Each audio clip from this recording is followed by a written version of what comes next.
widen the title a little bit, I'm going to talk about stellar mass black holes first, but then I'm going to use that to see what we can understand about accretion happening in the supermassive black holes in active galaxies.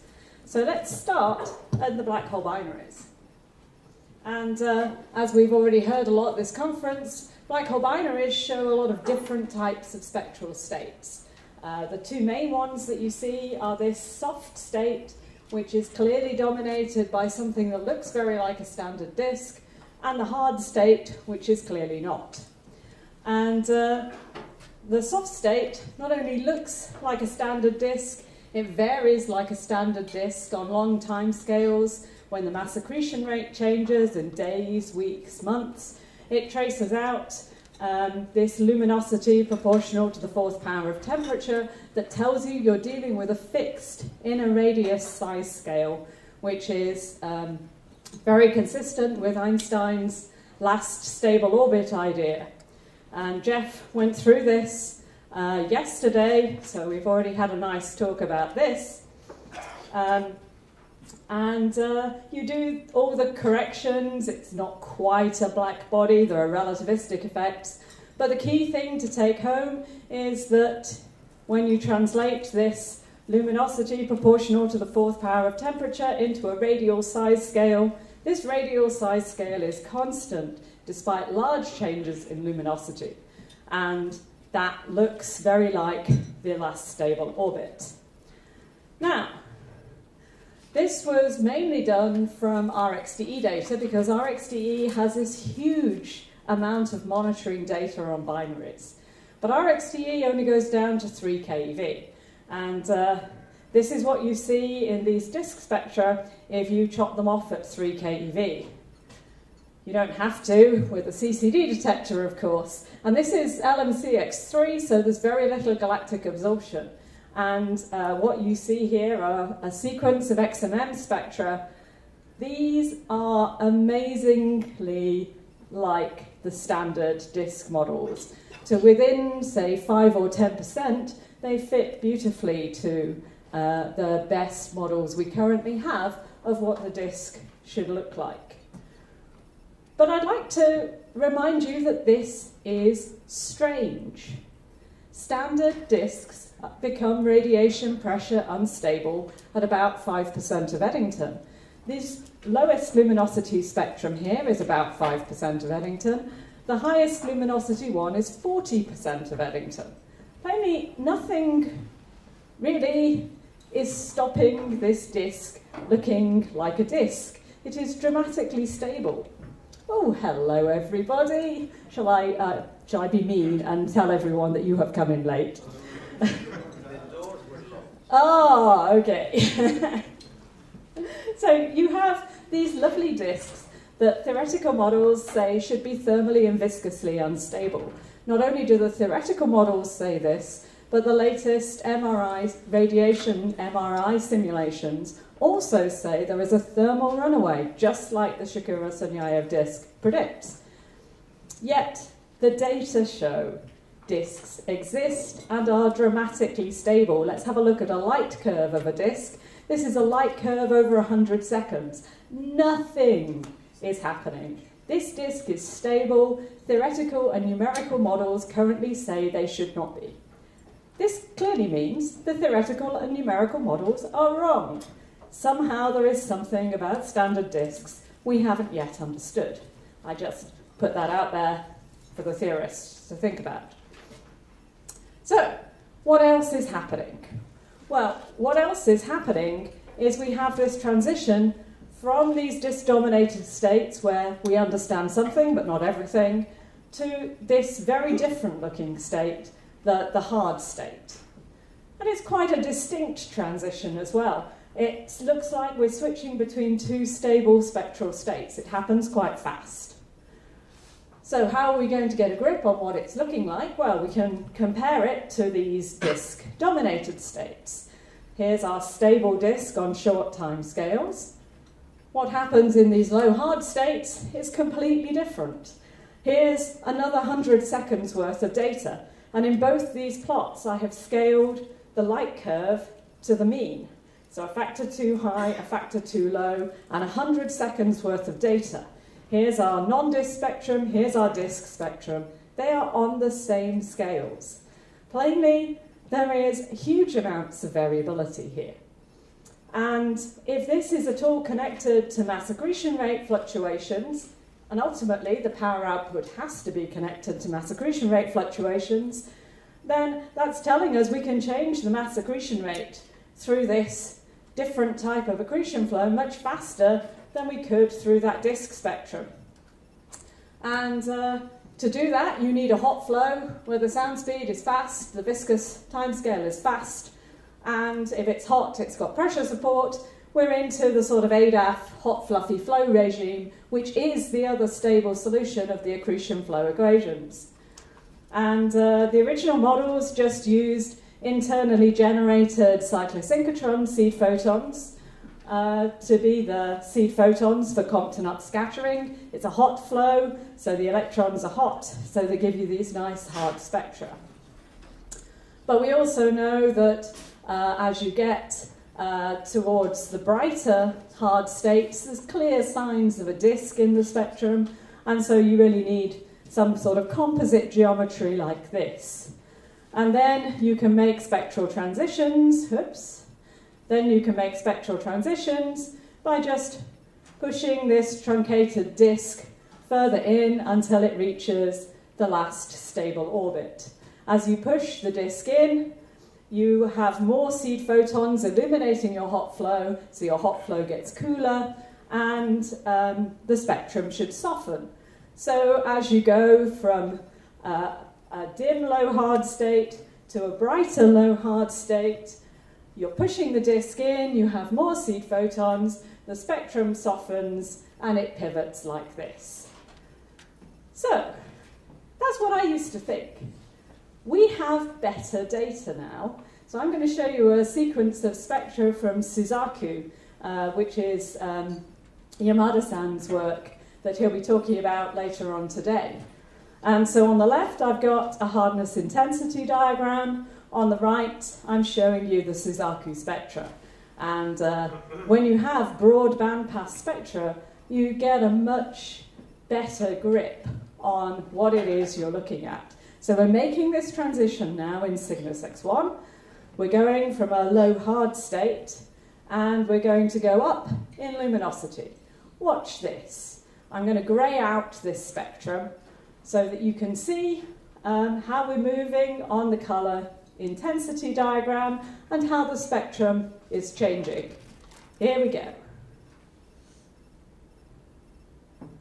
Shall I do that again?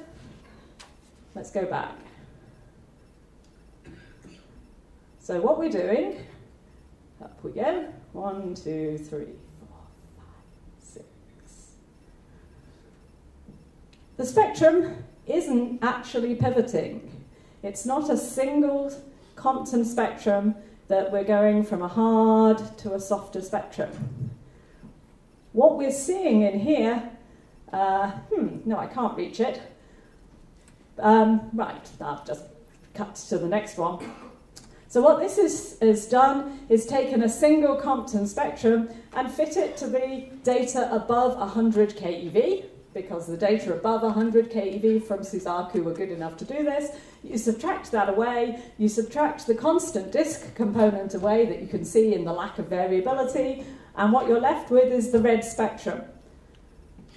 That is another Comptonization spectrum, and it's not got the same temperature. We're dealing with inhomogeneous Compton scattering. Or at any rate, we're dealing with a spectrum that looks like this. Everybody agrees that the spectrum looks like this, but there are a huge variety of different interpretations. The one I just showed you, inhomogeneous Comptonization, is one, but there are other interpretations for that spectral complexity. We know there's a jet in the system, so maybe the jet instead is producing this soft X-ray component. We know that there's some non-thermal electrons. Maybe we actually have a homogeneous region, but our electrons are both thermal and non-thermal, and maybe it's that that's producing the spectral complexity. We also know there's reflection in the spectrum. So maybe it's reflection, dramatically blurred and light bent, that's producing this separate soft component. All of these things can fit these transition intermediate type spectra. The spectra are degenerate. You cannot use just spectra to distinguish between these models. So how are we going to distinguish between these models? Back to the variability. Variability is a key. It contains information that can help us break degeneracies. Spectra alone can't do it, and actually variability alone can't do it either. You need spectral timing. Thank you, Phil, for the name. So let's have a look at this variability. There's a lot of it about. You can characterize it by a power spectrum, and all the power spectrum is showing you is how much variability you have on each characteristic timescale. So if you slice the light curve as cygnus x1 and you take 1/100th of a second and you normalize the light curve to the mean, you get the far right panel over there, and there's very little variability. Go to 1/10th of a second, there's more variability. Go to 1 second, there's even more variability. That shows you that the amount of power is rising when you plot this in frequency times power.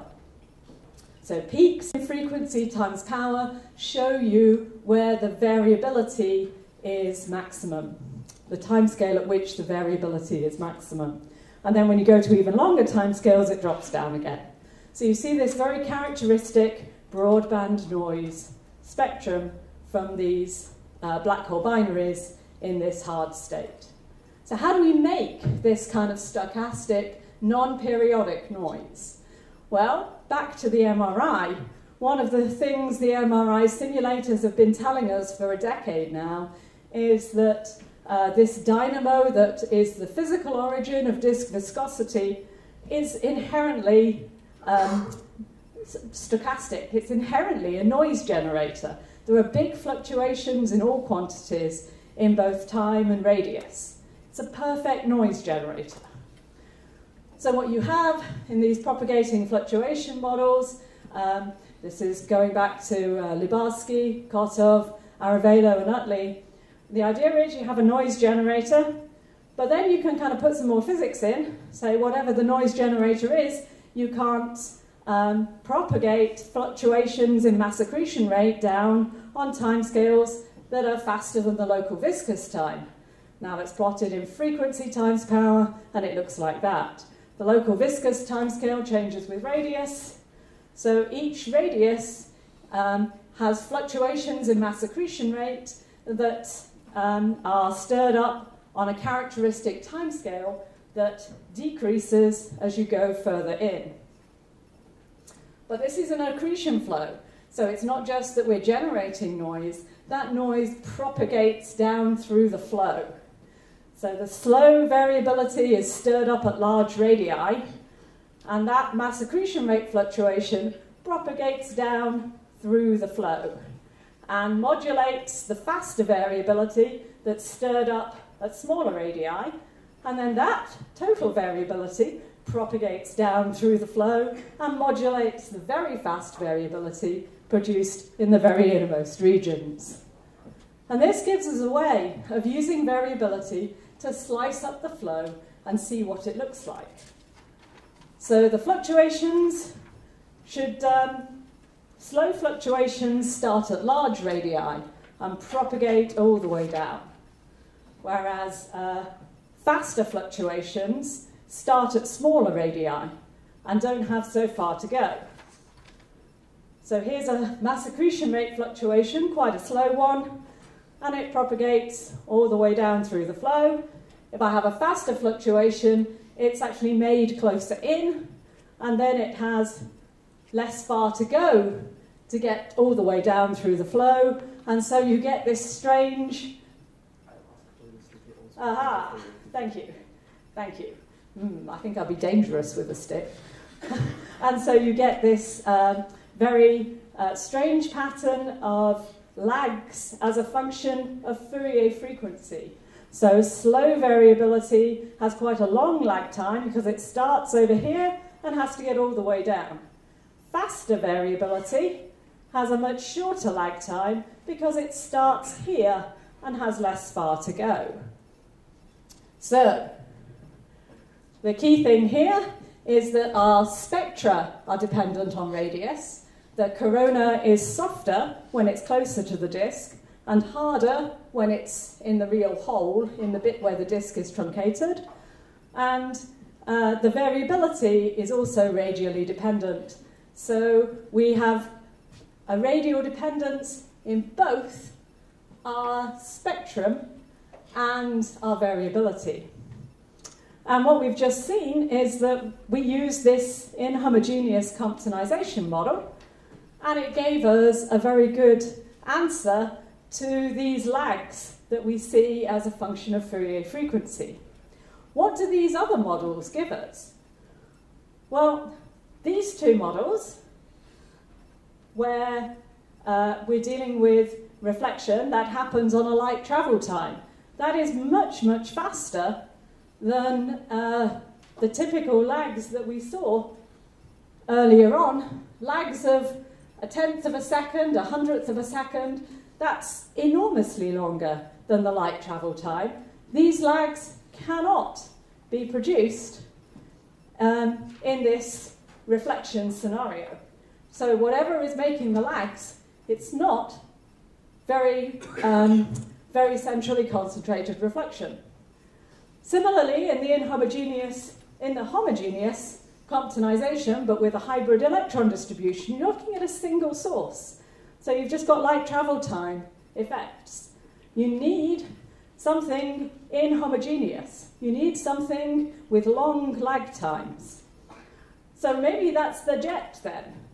But the jet, you can see, goes the wrong way. A mass fluctuation would go down the hot flow, so it would start off hard, and then it would propagate up the jet. So in this scenario, the hard would go first and then the soft. And yet we know from the data that the soft goes first and then the hard. So fast variability shows you that you can rule out models. The spectral degeneracy you can break by using variability information as well. That's not to say the electron distribution isn't hybrid, because it is. That's not to say there isn't reflection in there, because there is. That's not to say there isn't a jet in there, because there is. But what is predominantly causing the lags that we see in the spectrum has to come from predominantly something that looks like the top left. So let's just do that in a little bit more detail. If we've really got this geometry, then the slow fluctuations, they come from all through this flow, but the fast fluctuations only come from this bit here, where the spectrum is hardest, there's no disk, so there's no reflection. And this is something that Mike Revnivshev showed many years ago now. The very fast variability, the spectrum is hard, doesn't show much in the way of reflection. The slower variability has much stronger reflection features and is soft. And during the transition, you can imagine that what's happening is that you're increasing the extent of this overlap region, and that then models quite nicely this range in Suzaku spectra that I showed you previously. But let's just go back to this idea of slicing the spectra as a function of variability. We can do it not just for one Cygnus X1 spectrum, like Mike Revnivshev did, but we can do it throughout the transition and try and see what's happening. So this is work done by Magnus Axelsson, and here we've got one spectrum at the start of the transition where you have quite a hard spectrum, and then you're going through the transition, the spectrum is softening. Here's the power spectrum corresponding to each of these, and what we're doing is we're taking the fastest variability in the power spectrum, slicing that and asking what is the spectrum of that variability. And this is the spectrum, but I'm going to show you it now for one where we have slightly better data because our XDE was in a better mode. This is a transition spectrum in GX339. Again, this is Magnus's work. This is the time average spectrum at the top. The spectrum of the fast variability is at the bottom. The time average spectrum, you need a disk, you need Comptonization, you need reflection. The fast variability spectrum does not want any disk whatsoever, does not want any reflection whatsoever. It just wants the Comptonization, and that Comptonization, though it's hard to see from this, is slightly harder than the time average Comptonization, because by looking at fast variability, we're weighting our view to the very central regions. Just as a little aside, Adam Ingram's going to be talking more about this later on, but as a little aside, if the low frequency QPO that was so dominant on the power spectra that I showed you earlier, if that's from lens steering precession of the hot inner flow, the only parts of the hot inner flow that can do vertical precession are the parts that are by the real hole in the disk. You can't do vertical precession if there's a disk in the midplane because you bounce. So the only parts of the hot flow that can vertically precess are the very central parts. They're the ones that do the very fast variability. So this is saying that the spectrum of the QPO should be almost identical to the spectrum of the fast variability. And here's the spectrum of the fast variability, here's the spectrum of the QPO, and if I line them up, you can see that that is true. The QPO has slightly more in the way of disk in it, but apart from that, it looks pretty much identical to me. So this is giving us another way of using variability to probe the source geometry. Okay, so what we did there was we looked at black hole binary states going from this low hard to disk dominated state, going from one stable solution of the accretion flow equations to another. And we saw this sequence of spectra that we could get. I didn't talk very much about what happened in this very high state. I agree, it is very important to understand that geometry. And from the spectra, the sorts of geometry you draw look quite like these intermediate state spectra, but perhaps you're helping to truncate the disk now by radiation pressure as well. The jet restarts up there also. But what we see in black hole binaries is this sort of dramatic change of intrinsic spectra with different mass accretion rates. So if we were to scale this up to from black hole binaries to OGN, what would we see? Well, the most obvious thing we've changed is black hole mass. And that means the disk temperature is lower and it peaks in the ultraviolet. But there is another thing we've done as well. The black hole binaries are all incredibly homogeneous in terms of mass. There's maybe a factor of 2 different between the mass of the lowest mass black hole we have in our galaxy and the mass of the highest black hole binary we have. And a factor of 2 really isn't very much. Whereas in active galaxies, little black holes live in little galaxies, big black holes live in big galaxies, and our masses can range from 10 to the 5 to 10 to the 10 solar masses. That's a range of 10 to the 5. I think I might notice changes of mass that are that big. The other difference we've got in active galaxies is they live in more complex environments. There's dusty, tori, outflows, clumps here, there, and everywhere. And this has been the basis of the unification models. But from now on in, I'm going to dump anything that's complicated. Anything where we think our view of the nucleus is absorbed, throw it away, because we have enough trouble understanding the ones that aren't absorbed. So, from now on in, we're just going to look at unobscured AGN and see if we can see evidence for this changing spectral state that black hole binaries lead us to think should happen if the accretion flow in AGN is just a scaled up version of the accretion flow in black hole binaries. So what we're doing is we're taking our disk temperature from being in the soft X-rays and we're picking it up and we're dragging it down to the ultraviolet. So all we're doing is that to that. And what this is saying is that if this is going on, then we've got a big change in our ionizing spectral energy distribution. That's going to change the line ratios that we get. So what you might do is say, well, I know there's this kind of zoo of active galaxies.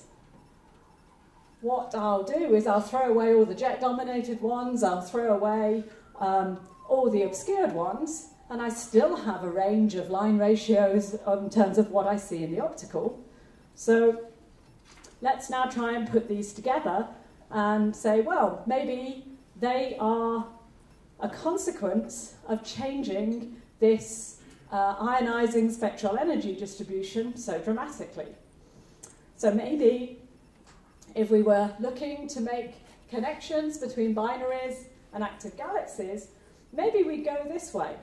We'd put liners as these dim, low, hard states, and then we'd go up in mass accretion rate, and maybe Seyferts and quasars would be something like the disk-dominated states, and maybe the narrow-line Seyfert ones would be this kind of complicated state, the very high state we see in black hole binaries at high mass accretion rates.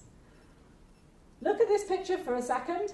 I'm going to tell you it's wrong. So by the end of my talk, you should not believe this. But let's go with it just for the moment. And let's focus in on the standard quasars. Well, here is a standard quasar. It's a completely typical standard quasar, Markarian 509, beloved of, in fact, Yannick Castra's amazing XMM Newton campaign, which followed this source. And what they have here is they're showing you the optical UV, far UV, soft X-rays, hard X-ray spectrum that they see from this source. And you look at it and you think, yeah, it's kind of like a disk-dominated spectrum. But if I put the disk you expect from this mass and mass accretion rate, it should look like this. There's this funny downturn in the UV. Also, if this was like a black hole binary soft state, what we'd expect is that it would be soft. The X-rays should look kind of like this. And actually, the hard X-rays are really quite hard. And then the soft X-rays show this funny bend. This doesn't look like any sort of high soft state, really. So this funny bend with this excess of soft X-ray emission is called the soft X-ray excess, and it's absolutely ubiquitous in standard quasars. So, if instead you threw away ideas of it looking like a disk-dominated AGN, and instead you just joined the dots, then what it would make you think is that actually your spectrum is dominated by this strange soft Comptonization component, and there was another Comptonization component here, and you had a really strange outer cool disk. Is that real? Well, one way to test is, again, variability, but now let's do slow variability, because what this is saying that, I have this highlighted, saying that the UV and soft X-rays connect on a single component. If that's true, they should vary together. They vary together. So this is Mr. Medipour's work showing that the long time scale, 9-month UV light curve tracks very well the soft X-ray light curve. If you were trying instead to make this from reflection that was completely ionized and blurred, you'd have a hard time because on long time scales there's not much systematic variability in the 2 to 10 keV power law, whereas there is a lot of systematic variability in the soft X-ray excess. So, how are we going to fit these data? We don't know what this component is, but it seems to look like a separate quantization component. Well, we see something that looks like a disk at the optical. That would be the outer disk. Let's, even though we don't understand what our quantization components are, let's say they're powered by accretion. That's kind of the baseline model. In which case, because we know the mass, and we're seeing an outer disk, we know the mass accretion rate through the outer disk. That's the most energy we have is if we take that m dot and we take it all the way down. So let's conserve energy and make these different hard and soft quantization components from the energy we have from accretion. And that gives us a radius at which we have to stop being a standard disk and instead start using that accretion energy instead to power these components we don't understand. So let's do it. Here's some data. This isn't Markarian 509. This is just to show you that standard quasars are common as muck. And you could join the dots like that. These are all around about 10 to the 8 solar masses and 10% of Eddington. What about then going up to narrow-line safe-at 1? Narrow-line safe-at 1s have lower mass, higher mass accretion rate. We're now at round about 10 to the 7 solar masses, round about Eddington luminosity. Now, the minute I said narrow-line safe-at 1, you all thought 1H0707, all the wacky narrow-line safe-at 1s. These are not the narrow-line safe-at 1s you are thinking of. You are thinking of the wacky narrow-line safe-at 1s that often show huge features at iron and show very strong and complex variability. I'm not going for those. I'm going for what Luigi Gallo called the simple narrow-line safe-at 1s that don't do any of those things. The simple narrow-line safe-at 1 spectra I'm talking about look like the purple line. So, there are simple, there are complex. Obviously, we'd have to figure that one out at some point, but let's start with the simple ones, and then we'll move on to the complex. So, simple narrow-line safe-at 1s, again, we can fit with these kind of models, but there's a bit of a difference, obviously, in the spectral shape. And the difference in these models is that actually, most of your energy is getting dissipated in something like a standard disk, and there's only a very little soft X-ray excess. And you're all sitting there thinking, but narrow-line safe-at 1s have huge soft X-ray excesses. What are you talking about? Well, narrow-line safe-at 1s have huge amounts of soft X-rays. That is not the same as having a huge soft X-ray excess. What these models are saying is quite a lot of these dominant soft X-rays are actually from something that looks more or less like the disk-dominated state in black hole binaries. And this should not have come as a surprise to me, but it did. Because here is LMCX3 that I showed you earlier. LMCX3 at 40–50% of Eddington is peaking in UFnu at 3.5 keV. If I now just correct for the mass difference, that is telling me that this disk, if it's a similar sort of thing in narrow-line safe-at 1s, my mass is now 10 to the 7 rather than 10 solar masses. That shifts the temperature to 0.1 keV. So the disk should peak at 0.1 keV if we're looking at a disk-dominated, excuse me, if we're looking at a disk-dominated system onto 10 to the 7 solar mass black hole at a good fraction of the Eddington limit. Let's look at that in a little bit more detail, shall we? Let's take actually some proper models of AGN photosphere. Thank you, Ivan Hubady. And this is for a 10 to the 6 solar mass black hole accreting at the Eddington limit. You can see that this pure disk is actually matching pretty well the sort of shape of spectrum we see from one of these simple narrow-line Seyfert ones. This is REJ 1034, the one with the QPO in it. Especially when you say that this is more like 2 by 10 to the 6 solar mass black hole accreting at Eddington, we've basically got a lot of the soft X-ray emission. Now the shape's wrong. We need a little bit of soft X-ray Comptonization in there as well. Okay. But plainly, the majority of the soft X-rays are quite consistent with coming from something like a standard disk. In other words, the simple narrow-line Seyfert ones look a lot like the disk-dominated state in black hole binaries. They're not weird at all. How can that be? They're at Eddington. Well, we don't understand how this standard disk in LMCX3 can exist above 5% of Eddington, so theorists, get to work. We need you.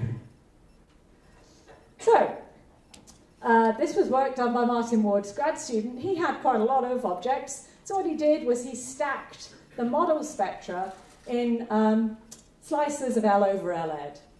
And high L over Led objects, stack them together, their spectral energy distribution looks like this. Go down, and it looks like this, and like this. Let me do that for you. There's a systematic change in spectral energy distribution that you see. And then you can use the literature to get a liner spectrum, and it just continues the trend. So you go from here to here to here to here. Let's stack those together. The range of spectral variability that we're seeing, stacked in ranges of L over Led, 5% of Eddington, standard quasar spectrum, 20% of Eddington, standard-ish quasar spectrum, Eddington, and it looks like a disk-dominated state. But we're changing two things at once here because these are AGN, and downsizing in the universe means that highly active black holes are typically now lower mass. So these are 10 to the 8 solar masses, 10% of Eddington. This is 10 to the 7 solar masses at Eddington. So we can't ever look for one parameter in AGN. There are two. We're changing both mass and mass accretion rate. But the models allow you to shift everything to the same mass so you can see the changes with mass accretion rate. And that's what it looks like over on the right-hand panel. And now you can compare it to black hole binaries. And at first glance you think, oh yes, okay. It does look right that actually then standard quasars then look like the low, hard and intermediate state, and the narrow-line Seyfert ones look like the disk-dominated states. But no, really, these intermediate states I showed you, we don't see them very much in black hole binaries because they're transition states. They're transitions between two stable states. They're not in themselves stable. Yet the standard quasar, the bog standard everyone's quasar template in the sky, looks like these guys. Standard quasars are clearly not a transition state.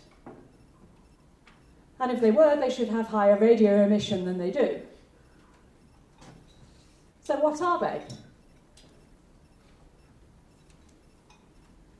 So what I've shown you is that I've promised what I told you at the start as our kind of strawman model is wrong for quasars and narrow-line Seyfert ones. Standard quasars do not look like disk-dominated states. Narrow-line Seyfert ones, the simple ones, don't look weird. Narrow-line Seyfert ones look like disk-dominated states, and standard quasars look weird, like nothing I've ever seen in black hole binaries that makes any sense. Liners do make a lot of sense. Actually, these low mass accretion rate ones look fine, but the rest, who knows? Why is it different? Well, the obvious thing that's different in AGN as opposed to black hole binaries is we've changed our disk temperature. We've pulled it down from soft X-rays to the ultraviolet. Ultraviolet photons are ionizing photons. They can change the disk structure by powering a very strong UV line-driven disk wind. Maybe the disk structure is just very different because we've raised the scale height of the disk by trying to power this wind. Who knows? Theorists, we need you. So, if it's true, then our narrow line safer ones are actually the easy ones. Should we test that? Let's look at variability, because my key thing here is variability helps break spectral degeneracies. Let's take one of these simple narrow line safer ones.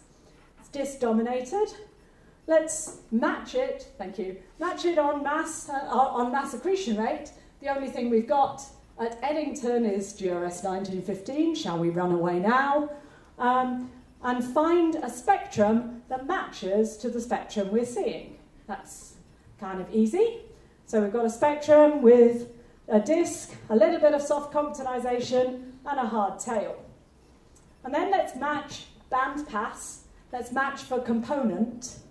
And you can see that if I take the green energy band pass here, I'll have a bit of disk and a bit of soft Compton, and that looks a lot like the red band pass here, 0.3 to 1, where I've got a bit of disk and a lot of Compton. So if I take the power spectrum of the red band pass and match it with the power spectrum of the green band pass, shift for mass, they are completely different. Active galaxies have huge amounts more high-frequency variability power. Black hole binaries just don't show much power on the dynamical timescale. Active galaxies do. Why? I have no idea. There is something very different going on here. Why would this be? Omar Blaise talks about the radiation pressure instability. That becomes much more important in active galaxies than in binaries, but it's only a factor of 50 bigger in this active galaxy than in binaries. Is that really enough? Theorists, help us. We need you. Right, I'm coming to the end of my talk. Am I out of time? Do I have 2 minutes? Yes. Okay, I have 2 minutes. Let's, at least because we've got lots of variability on very fast timescales, we can use it to try and slice and dice the source. So let's take this spectral decomposition where I've got this separate soft Compton component here as my soft X-ray excess and a big disk. Is that really true? Let's use variability to find out what the spectral components really are, because we could have also decomposed the spectrum as blurred reflection. So, which one of these matches the variability? Let's use that fast variability and let's pull out the spectrum of the fast variable component in the same way that we did in binaries. The spectrum of the fast variable component is in blue, and the spectrum normalized of the time averaged spectral slope is here. So you can see there's less variability in the soft X-ray excess than in the power law component. Well, that wasn't a surprise to anybody. Let's now try and fit that, and we can fit that with either of our spectral decompositions. We can say either there's our soft X-ray excess that's a separate component, or we've got blurred reflection. It's okay either way. But now, let's look instead of just the spectrum of the fast variability, let's look at the spectrum of the fast variability that's correlated with the 4 to 10 keV light curve. Because the big difference between these models is, in this model, the soft X-ray excess connects to the 4 to 10 keV light curve, whereas in this model, it doesn't. So, the spectrum of the variability that's correlated with the 4 to 10 keV light curve is in pink, and the spectrum of the total fast variability is in blue. There's a lot of fast variability of the soft X-ray excess that is not correlated with the 4 to 10 keV light curve. And that tells you that the soft X-ray excess is not predominantly made from reflection, because reflection connects the soft X-rays to 4 to 10. But it does fit very nicely in this Comptonization picture, because your seed photons for the Compton power law give you this turn down here. And the spectral index is right, unlike what you get with reflection. So that's evidence that there's a component like this, a separate soft component for the soft X-ray excess. What about evidence for this black body component being the disk? Well, again, let's use variability, but now let's use the variability correlated with the soft X-ray light curve. So on fast timescales, the variability correlated with the soft X-ray light curve has this drop below 0.5 keV, whereas on long timescales, it doesn't have the drop. It's the red. So this drop is telling you that on fast timescales, there's something below half a keV that's not responding quite fast enough. That's the disk that comes up below 0.5 keV. Right. Let's cut to the conclusions because I'm out of time. We started with black hole binaries, and we started with the disk-dominated states, which we all love. But why do they exist? How can we have standard disks existing at high Eddington fraction? We've looked at the spectra that we get during the transitions and seen that they're quite complex, that there's clear evidence for two components in there. And we can use fast variability to slice and dice the components and see that most of that spectral complexity has to come from inhomogeneous Compton scattering. That the bits of the Compton emission closest to the disk have a softer spectra, the bits of the Compton spectrum coming from the real hole in the truncated disk have a harder spectra. And that this can give you all the fast variability properties that you see. So then we can scale all this up to active galaxies, and we see that there is clear evidence for a clear change in spectral energy distribution from active galaxies. It's not this strawman unification scheme with the same spectrum, just viewed at different angles. Intrinsically, there are changes in the spectral energy distribution with mass and mass accretion rate. So don't use single template AGN spectra when you're trying to interpret your surveys, because there's no such thing as a single AGN spectrum. Then we can make sense of those. The lowest L over L Eddington AGN, the liners, they do look a lot like the dim low hard states, but the majority of standard quasars do not look like any comparable black hole binary spectrum. They're dominated by this funny soft X-ray excess that seems to be intrinsic, and yeah, maybe we're just looking at a completely different structure because of UV line-driven disk winds. But the largest Eddington fraction, the narrow line safer ones, look a lot like the disk-dominated states in black hole binaries, and we can use fast variability to slice and dice and see evidence for this disk component, see evidence for this soft Compton.